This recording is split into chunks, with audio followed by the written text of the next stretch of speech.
আমি রাস্তার পথিক একজন বক্তা ছিলাম, আমি হাটে বাজারের বক্তা ছিলাম। যদি 18 সালের নিরপেক্ষ নির্বাচন হতো তাহলে আমরা আজকে থেকে 10 বছর আগেই এই পার্লামেন্টে আসতাম। বাংলাদেশে কোথাও কোনো কাজ হয় নাই। দেশ একটি আগামী দিনে একটি সুখী সমৃদ্ধশালী রাষ্ট্র ব্যবস্থা প্রতিষ্ঠিত হবে।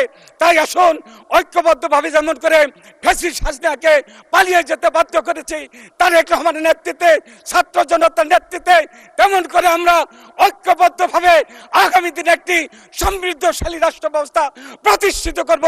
এই পার্লামেন্ট থেকে আপনাদের সকলের প্রতি আমার এই আহ্বান থাকবে। আর বলতে চাই, বক্তব্য অনেক রাখা যায়। আমি রাস্তার পথিক একজন বক্তা ছিলাম, আমি হাটে বাজারের বক্তা ছিলাম। আমাকে পার্লামেন্টে পাঠিয়েছে, কখনো পার্লামেন্টে বক্তব্য রাখার সুযোগ আমার হয় নাই। যদি আমাদের 14 সালের নিরপেক্ষ নির্বাচন হতো, এই নির্বাচনে এই পার্লামেন্টে আমরা আসতাম। যদি 18 সালের নিরপেক্ষ নির্বাচন হতো তাহলে আমরা আজকে থেকে 10 বছর আগেই এই পার্লামেন্টে আসতাম।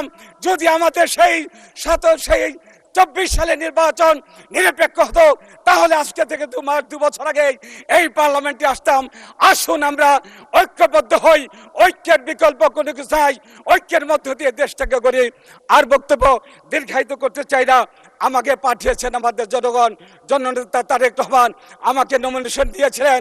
আমার তার প্রতি শ্রদ্ধাকে আমাদের লৌহজং টঙ্গীরবাসী আমাকে নির্বাচনে আগামীর অগ্রগতির ভিত্তি আনোয়ার ইস্পাত, স্ট্রংগেস্ট স্টিল সিন্স 1978 নির্বাচিত করে পার্লামেন্টে পাঠিয়েছেন। আমরা অতীতে শুনেছি বাংলাদেশ মধ্যম আয়ের রাষ্ট্র হয়েছে, অতীতে শুনেছি বাংলাদেশ সিঙ্গাপুরে আদালতে পরিণত হয়েছে। এবার নির্বাচনে গিয়ে দেখেছি বাংলাদেশে কোথাও কোনো কাজ হয় নাই। খালেদা জিয়ার আমলে যে রাস্তা হয়েছে, খালেদা জিয়ার আমলে যে আমাদের রাস্তা সেতু ছিল সেগুলি আছে। দেশের অবস্থা ভালো না। তাই আমি আমার জনগণের পক্ষে থেকে কথা বলতে চাই। আমি ভোটারদের কাছে গিয়েছি। ভোটাররা আমাদের বিক্রমপুরে অর্থাৎ আমাদের সেই ঢাকা খুলনা পর্যন্ত এক্সপ্রেসওয়েতে একটি আধুনিক সম্মত একটি মেডিকেল কলেজ চাই। মাননীয় প্রধানমন্ত্রীর দৃষ্টি আকর্ষণ করে বলছি, এটা জনগণের দাবি। এটা শুধু আমাদের বিক্রমপুরের দাবি না, সারা দক্ষিণবঙ্গের মানুষের দাবি। একটি আমাদের আধুনিক বিশ্ববিদ্যালয় আপনার নেতৃত্বে, আপনার মাধ্যমে প্রতিষ্ঠিত হবে।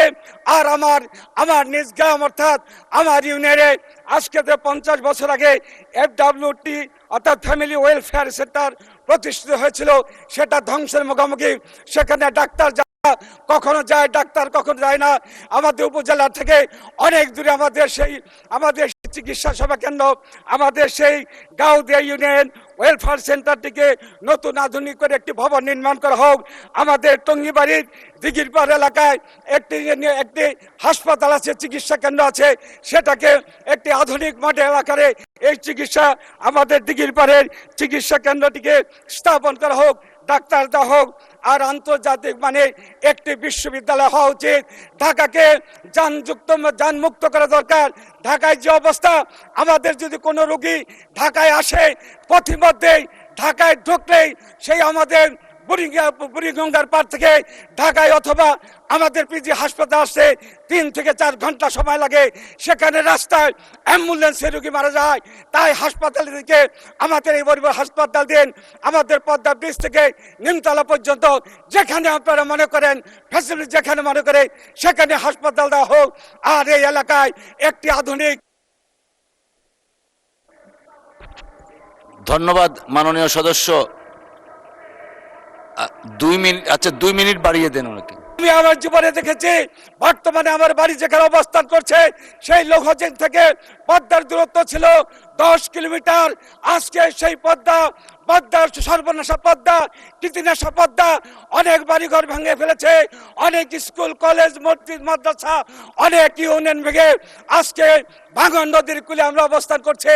আমরা আপনার মাধ্যমে মাননীয় প্রধানমন্ত্রী, আপনার মাধ্যমে আমরা সেখানে একটি স্থায়ী বেড়িবাঁধ নির্মাণ করতে চাই। আর যদি স্থায়ী বেড়িবাঁধ নির্মাণ করতে ব্যর্থ হয় তাহলে দ্রুত সিসি ব্লকের মাধ্যমে একটি রাস্তা, একটি বাঁধ নির্মাণ করা হোক স্থায়ীভাবে। আমাদের বিক্রমপুরকে বাঁচাতে হবে।